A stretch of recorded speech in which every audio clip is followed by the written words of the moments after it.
జమ్మూ కాశ్మీర్లో జరిగిన ఉగ్రదాడిని ఖండిస్తూ మంచిర్యాల జిల్లా మందమరిలోని కార్మికుల వాడలో మందమరి వాకర్స్ సభ్యులు నల్ల బ్యాడ్జీలు ధరించి నిరసన ర్యాలీ చేపట్టారు. ఉగ్రవాద దాడులను కేంద్ర ప్రభుత్వం కఠినంగా శిక్షించాలని ఈ సందర్భంగా కోరారు. దేశ రక్షణ కోసం పోరాడుతున్నటువంటి సైనికులకు అండగా నిలవాలని ఈ సందర్భంగా పేర్కొన్నారు.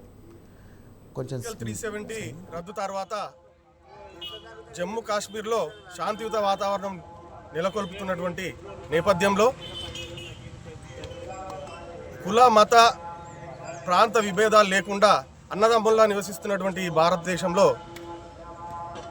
అల్లర్లను రెచ్చగొట్టి మత విద్వేషాలను రెచ్చగొట్టి భారతీయుల్లో ఐకమత్యాన్ని చెడగొట్టాలనేటువంటి ఉద్దేశంతో ఈ యొక్క అల్లరి మూకలు పాకిస్తాన్ ఉగ్రవాదులు చేసినటువంటి మారణకాండ పహల్గామ్లోని బైసారాన్ ప్రాంతంలో అలజడి సృష్టించి 28 మంది రక్తసిక్తమై చనిపోవడం జరిగింది.